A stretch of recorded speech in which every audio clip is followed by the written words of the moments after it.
Right, last week, in last week's video, I was complaining about my pink eye. Not my pink eye, but the pink eye that we have in corrals, and I said there was absolutely nothing we could do about it, which kind of isn't. I didn't like the. I don't like the thought that there's nothing we can do about it, because there's always something you can do about something, if that makes sense. So what I did, I had a bit of a think about it. I don't think we can stop it, but maybe we might be able to minimise the severity of it. We always get it more when we have sandstorms. That's because it's well, I assume it's because it's bacterial and there's a lot of sand and smat blowing around. So I kind of thought to myself, is there anything we can do? So it turns out that maybe there is something small. Whether it will have an effect, I don't know. But in these corrals, these smaller corrals, so these ones here, they haven't physically been cleaned out, apart from a couple of pens that I cleaned out for that coccidiosis experiment with the sand. They haven't been cleaned out for, well, since the day they were built 14 years ago, because the whole method behind the madness is that if you take the old out and leave new, then all you're going to have is just one great big mush of stuff, which I don't think is the right thing to do now, because they obviously need cleaning out at some point. Otherwise you're just going to have bacteria and rubbish build up in there. Now yeah, it does get hot in the summer, but I don't believe that every virus or bacteria dies when it's exposed to heat. So basically what I've done is just to see, don't know if it'll work, I've just done something, but I've, in my worst corrals where we're getting it the worst at the minute, we've heaped up the smat. You can see it there. So we've cleaned all the area out here. Let me get out the car. Yeah, so we've heaped all the smat up. We've cleaned all this outside area up, which is where most of the, what I'd call the waste smat is left, because when we get slurry inside there, we just pull it out and leave it out here. Well, if you think about it, every time we pull it out, we're dropping wet stuff on top of dry stuff, but eventually the stuff underneath isn't going to be dry because you've dropped so much on top of it. And then you get smat. Well, you get smat, it goes like concrete then. You can see it in that pile there. You know, and if you knock them lumps open, they're still moist inside. So I don't know, I'm probably clutching at straws, but I just wanted to do something. I might not be able to do anything and cure it, but I might be able to, I don't know, reduce the severity or the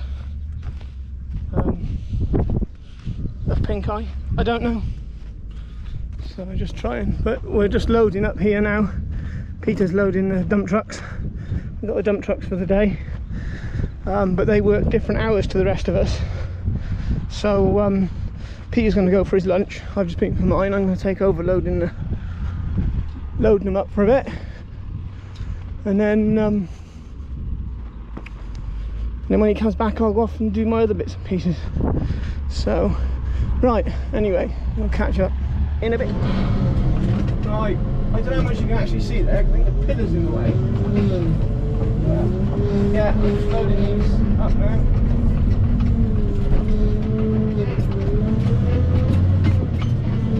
So what I surprising how heavy this stuff is, actually.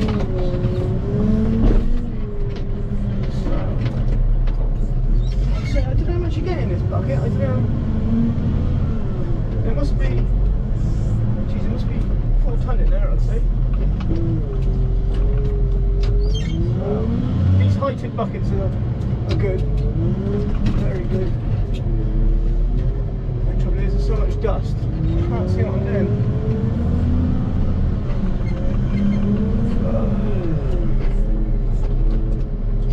But anyway, yeah, I think you can see from there what I mean by the. Not what you can see. But if you look, there's all them clumps of smat there that are like stuck together, and that's, you know, you break them clumps open and they're still really damp in there.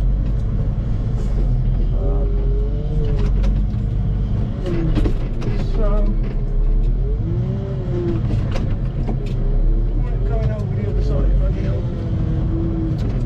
The trouble is, the bucket's a bit. When I got here a minute ago, Peter was on it. He was loading them up, and it was going over the other side.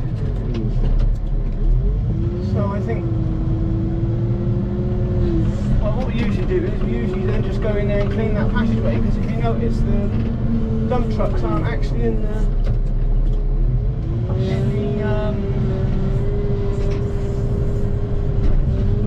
not actually in the pen, I think. Got this stuff, rocks on it.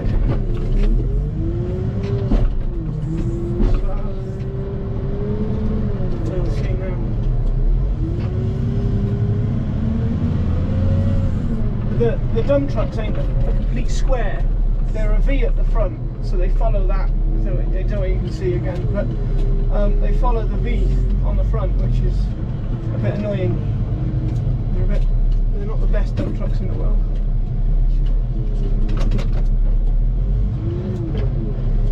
So you kind of get a lump in the middle, which is annoying.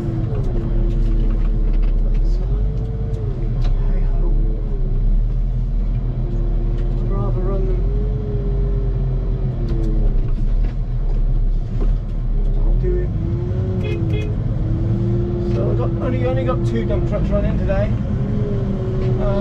We do normally have, we've got 4 dump trucks. They're Volvo dump trucks. They basically do what a tractor and trailer would do at home. But obviously, if we were using tractors and trailers here, we'd never get nothing done. We can shift some stuff in a day, I tell you, with them. Yeah, see, this is what I'm on about when I talk about that stuff that's clodded up, is this. You know, it's still damp, you can see it there, it's still damp. So, that's not helping other issues either. So, but anyway, I'm going to stick you on this post, because you don't want to hear me rabble on. I'm going to stick you by here, and you can watch me get it everywhere.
I might just make this as a video on its own, just because there's a bit of footage there. So I'll just have a bit of one machinery. I say machinery, it's only me loading dump trucks, but I think I'll just have this as one video on its own. It always amazes me that they just cannot help but play with these piles when we put them in. We don't do this with the cows. We don't pile them like this with the cows unless we have to, or unless we've got a lot of wagons coming in to pick it up, because we've had cows climb to the top of the piles, and when they come down they end up breaking their legs or something dumb like that. So we don't tend to do this with the cows, but we do it with the heifers. Otherwise we'd be here all day trying to clean it all out, like so.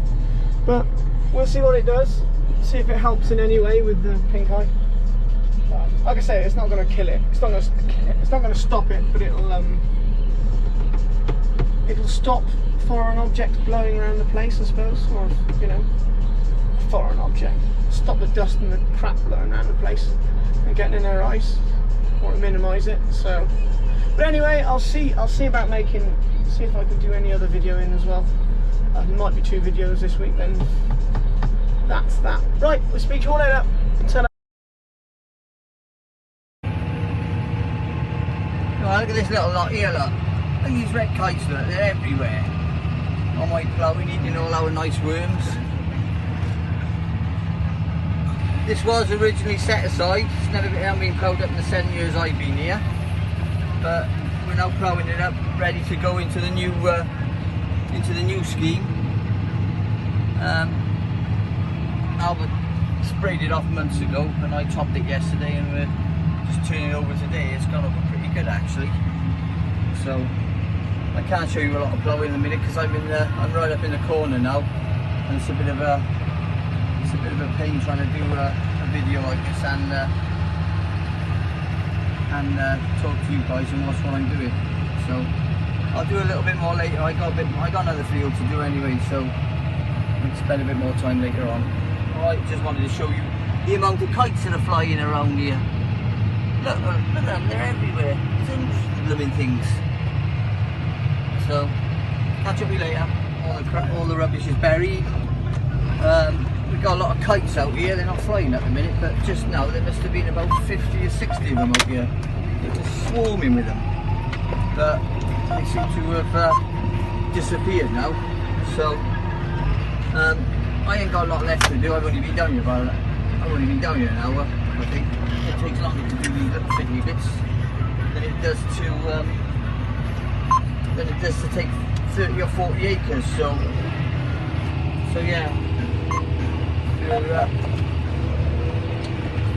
we're banging on.